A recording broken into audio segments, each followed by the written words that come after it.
My name's Ross Goodman. I work at the Powerhouse Museum.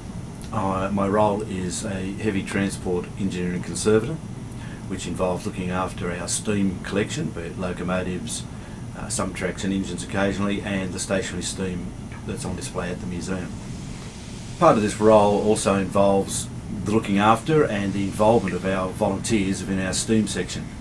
These guys, and they're all guys unfortunately, have been with us, some of them, since 1992 when we started the 3830 project. They're still with us and they're still working on various engines. Last weekend up at Sydney Station we had an event called the Great Train Weekend, and we had 3265 on display. Customers that do have a few minutes, why not have a look at the steam train that is on display there. It is static on platform 5. Don't worry, you won't get stuck on it. The Rail Transport Museum had two of their locomotives pulling a train, doing shuttles. Our locomotive was on display so that people could actually climb over it, look at it, feel it, touch it. One of the biggest things with steam locomotives is most people see them going past. They don't actually get to get on the footplate and have a look at them. They don't get to talk to the people who operate them. They don't get to get the feel, the smell and the heat off the locomotive. This weekend is great for that because we park it there for 3 days and we just have people climb across it. We have volunteers on board who know what they're doing, who keep an eye on the boiler, who talk to the people, and the weekend usually goes off a treat.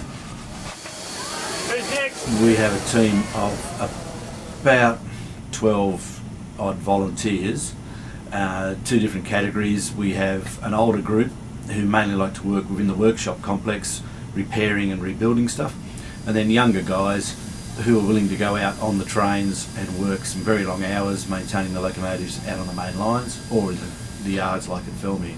The commitment level these guys have is very high.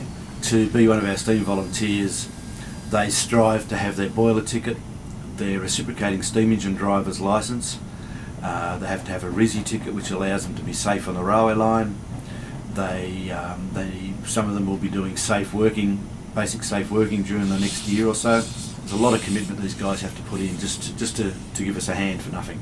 The importance of maintaining these steam locomotives in operating conditions is that to tell their story properly, they need to be alive. To be alive, they've got to have steam in them. When they've got steam in them, they're hot, they make all the right sounds, the air pumps are running and they sound like they're actually breathing. They tell their own story so much better when they're going. Last weekend at the Great Steam Train Weekend in Central Platform went extremely well, despite the weather being really bad. It actually gave the public another look at how a steam engine driver's life was, in that they're quite often wet and cold and the water blows across the cab, and it gave people a look at that, let them climb into those conditions themselves. Taking it to the public instead of expecting the public to go find it is a great way to do it. There's young couples with their kids, there's older guys who used to work in the rail who are reliving into their past. There's guys who come up and said, oh, my grandfather used to work at such and such a depot. A whole cross-section of people that you would not normally see in a museum. A lot of that is because we're on Central Platform. A lot of people are curious and go, oh, look at that, an old steam engine, let's go have a look at that.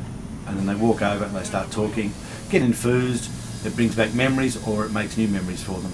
And for a museum like ours to want to have these engines running but want to maintain them in an original looking condition involves a big commitment on our behalf, and it's fantastic to see the museum taking that commitment. If you've got one sitting cold somewhere, it just can't tell a story properly, and the museum could not maintain these locomotives in a running condition. We could not possibly do it without the commitment from our volunteers.